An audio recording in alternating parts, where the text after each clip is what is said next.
बिस्मिल्लाहिर्रहमानिर्रहीम। Dear students, अस्सलाम वालेकुम। लास्ट क्लास में हमने लैमिस थ्योरम डिस्कस किया। हमने देखा कि लैमिस थ्योरम हम क्यों यूज़ करते हैं, क्यों हम इसको स्टडी करते हैं, और लैमिस थ्योरम का प्रूफ किया हमने, प्रूफ किया इसको। फिर इसकी एप्लीकेशंस को देखा और इसकी लिमिटेशंस को भी हमने डिस्कस किया।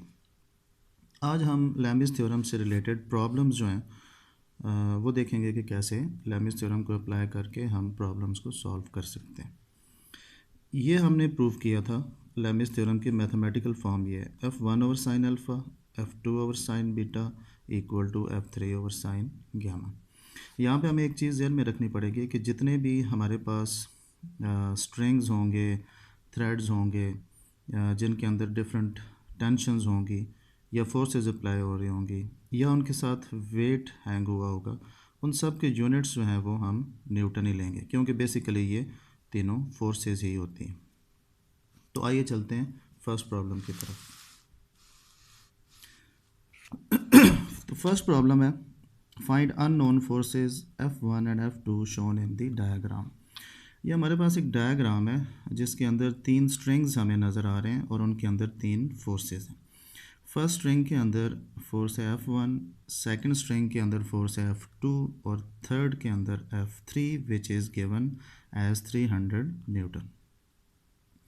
तीनों फोर्सेस के अगेंस्ट जो करस्पॉन्डिंग एंगल्स जो इनके हैं, F1 के अगेंस्ट है अल्फ़ा 120 डिग्री, F2 के अगेंस्ट बीटा 110 डिग्रीज़ और F3 के अगेंस्ट गामा 130 डिग्रीज़। किसी भी प्रॉब्लम को सॉल्व करने के लिए एक प्रॉपर प्रोसीजर होता है और उसमें सबसे पहले आप नोट करते हो डाटा। जो इन्फॉर्मेशन आपको किसी प्रॉब्लम के अंदर गिवन होती है और जो आपने फाइंड करनी होती है उसे हम कहते हैं डाटा, और उसको आप डाटा की हेडिंग दे के बाकायदा नोट करते हैं। तो F3 जो फोर्स है आपके पास वो पहले आपने नोट करनी है 300 न्यूटन। फिर तीनों एंगल्स आपको गिवन है, alpha 120 degrees, beta 110 degrees, gamma 130 degrees, और दो फोर्सेस इसके अंदर F1 और F2 अननोन है, वो आपने क्वेश्चन मार्क के साथ यहाँ पे लिखनी है। तो इस तरह आपका ये डाटा जो है ये कंप्लीट हो जाएगा। उसके बाद आपने सोल्यूशन की हेडिंग देनी है और सोल्यूशन में आपने लिखना है बाय लैमिस थ्योरम। अब लैमिस थ्योरम को कैसे यूज़ करना है, आप देखें लैमिस थ्योरम के मैथमेटिकल फॉर्म ये है, तीनों फोर्सेस हैं और तीनों एंगल्स गिवन है।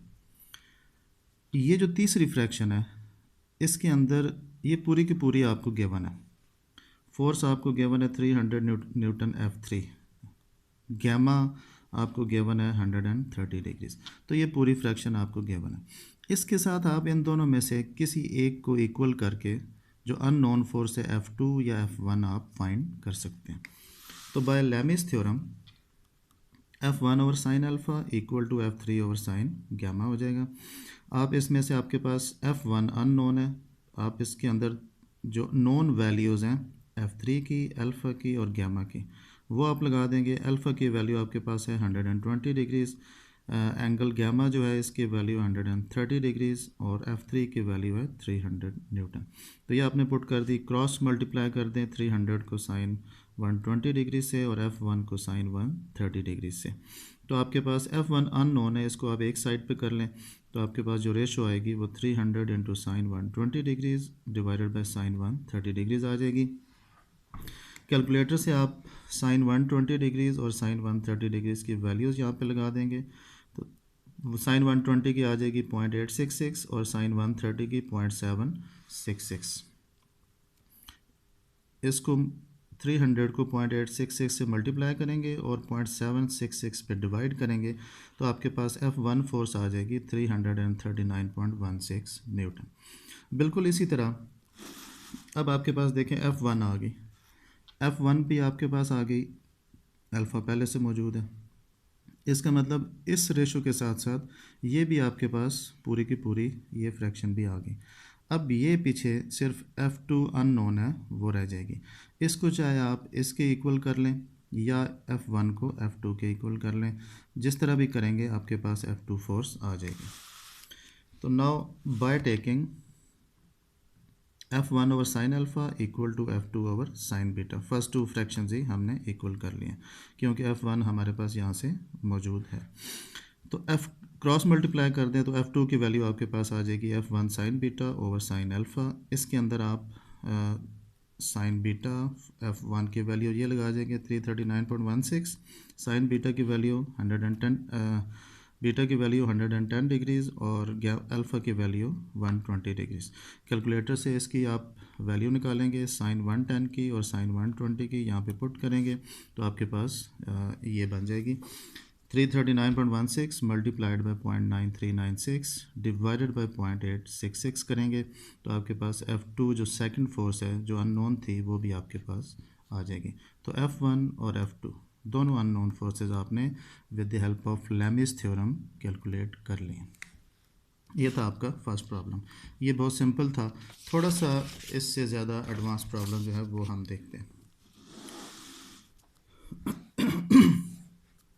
लेमिस थ्योरम का सेकंड प्रॉब्लम, ये आपके पास जो मैं लास्ट टाइम लेमिस थ्योरम जब हम कर रहे थे तो उसके अंदर मैं एक एग्जांपल कोट कर रहा था, आपको समझा रहा था 3-4 स्ट्रक्चर्स की। तो 3-4 स्ट्रक्चर की ये एक एग्जांपल है कि 3 स्ट्रिंग्स है आपके पास, फर्स्ट स्ट्रिंग, सेकंड स्ट्रिंग और थर्ड स्ट्रिंग। थर्ड स्ट्रिंग के साथ 50 न्यूटन का लोड है और जो फर्स्ट और सेकंड स्ट्रिंग है इनके अंदर टेंशन हैं T1 T2, थर्ड स्ट्रिंग के अंदर T3 और ये जो दोनों स्ट्रिंग्स हैं T1 और T2 ये किसी रूफ के अंदर हुक से इनको सपोर्ट दी गई है। ये सपोर्ट की सिंबल होती है और यहाँ पे ये रूफ इस साइड पे 40 डिग्रीज पे रूफ के साथ ये हैंग हुए हैं और T1 जो है वो 30 डिग्रीज पे हैंग हुआ है। तो ये आपके पास एक 3 फोर्स फ्रेम स्ट्रक्चर है। अब क्योंकि 3 फोर्सेस अप्लाई हो रही हैं और तीनों इक्विलिब्रियम में तो हम इसके ऊपर लेमिस थ्योरम अप्लाई कर सकते हैं और इसके अंदर जो अननोन फोर्सेस है वो कैलकुलेट कर सकते हैं। अगर हम इसको गौर से देखें तो हमारे पास इसके अंदर T3 गिवन है, T1 और T2 अननोन है। तो इसका हम डाटा लिखते हैं, T3 50 न्यूटन, T1 और T2 अननोन है, क्वेश्चन मार्क लगा दिया। और तीनों एंगल्स भी अभी हमने कैलकुलेट करने हैं क्योंकि अल्फ़ा वो एंगल होगा जो T2 और T3 के बीच में होगा, बीटा वो होगा जो T1 और T3 के बीच में एंगल होगा और गैमा जो होगा वो T1 और T2 के दरमियान होगा। तो पहले तो ये देखना है कि एंगल्स हम कैसे निकालेंगे। ज़रा इस डायग्राम पे आप देखें, इसको हम दोबारा ज़रा ड्रॉ करते हैं, T1 T2 और T3। एक हम 180 डिग्रीज़ पे इस O पॉइंट के ऊपर जहाँ पे ये तीनों फोर्सेस मिल रही हैं वहाँ पे हम एक 180 डिग्रीज़ पे एक डॉटेड लाइन लगा दी और एक T3 के बिल्कुल अगेंस्ट 90 डिग्री पे हमने एक लाइन लगा दी। यानी कि अगर इस साइड से आप इसको देखेंगे इस तरह तो एक 180 पे ये लगा दी और एक 180 पे ये लगा दी। तो इस तरह हमारे पास ये जो डायग्राम है ये 4 क्वाड्रेंट्स में डिवाइड हो गई। ये फर्स्ट क्वाड्रेंट बन गया, ये सेकंड बन गया, ये थर्ड क्वाड्रेंट बन गया और ये फोर्थ क्वाड्रेंट बन गया। अब चारों में 90 के एंगल्स हैं, 90 डिग्रीज़ 90 डिग्रीज़ 90 डिग्रीज़ और 90 डिग्रीज़, जो कि total alpha plus beta plus gamma 3 60 degrees बनाएंगे।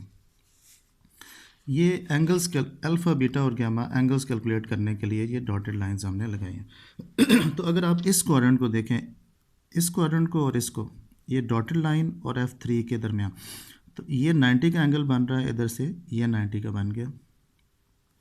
ये एंगल ये फिर वो रूफ के साथ जो सपोर्ट है वो मैंने शो की है और एंगल 30 डिग्रीज़ पे ये T1 जो है इसके साथ हुकअप है। तो अगर ये 30 डिग्री इंटीरियर तो एक्सटीरियर भी 30 बनेगा। इधर से ये 40 डिग्री है रूफ के साथ इंटीरियर, तो एक्सटीरियर भी 40 डिग्रीज़ बनेगा। तो अब देखें ये दोनों तो 90 के आ गए, ये 40 का आ गया, तो 90। अब अल्फ़ा जो बनेगा वो T3 और T2 के बीच में बनेगा। यहाँ पे ये अल्फ़ा बनेगा T2 और T3 के बीच में, तो ये 90 प्लस 40 आपके पास आ जाएगा 130। तो अल्फ़ा आपके पास 130 आ गया। इसी तरह अगर इसको हम ख़त्म करें तो आपके पास T1 और T3 के बीच में जो एंगल बनेगा, T1 और T3 के बीच में, वो आपके पास बनेगा बीटा बनेगा। तो ये 90 का है, ये जो क्वाड्रेंट है ये पूरा क्वाड्रेंट एम्प्टी है और ये 90 का बन रहा है, और 90 + 30 आपके पास 120 आ गया।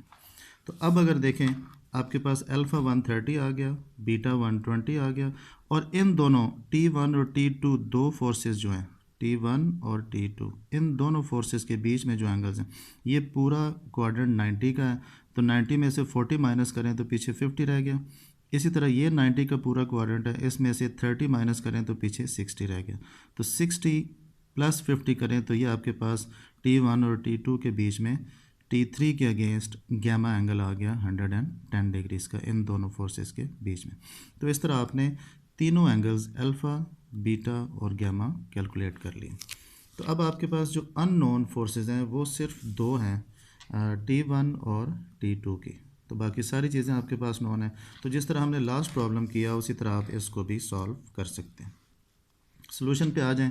अप्लाइंग लैमिस थ्योरम, ये पूरी की पूरी जो फ्रैक्शन है ये आपके पास मौजूद है। T3 की वैल्यू भी है और गैमा भी है, बीटा की वैल्यू भी आपने निकाल ली है। अब T2 जो है ये अननोन है, तो T2 by sine beta is equal to T3 by sine gamma हो जाएगा। क्रॉस मल्टीप्लाई कर लें तो T2 इक्वल आ जाएगा T3 into sine beta over sine gamma. T3 की वैल्यू आपके पास 50 न्यूटन है, 50 न्यूटन यहाँ पे लगा दी। साइन बीटा 120 डिग्री है और आपके पास गैमा 110 डिग्रीज़ है। साइन 120 की वैल्यू 0.866 होती है और साइन 110 की 0.9396। तो इस तरह आप मल्टीप्लाई करके इन दोनों को इससे डिवाइड करेंगे तो आपके पास T2 की वैल्यू आ जाएगी 46.08 न्यूटन। T1 कैलकुलेट करने के लिए आप T1 ओवर साइन अल्फ़ा ले लेंगे और T2 over sine beta equal कर लेंगे।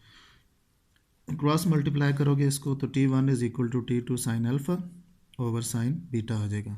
T1 को साइन बीटा से और T2 को साइन अल्फ़ा से मल्टीप्लाई करेंगे, अननोन को एक साइड पे कर लेंगे तो T2 sine alpha over sine beta आ जाएगा।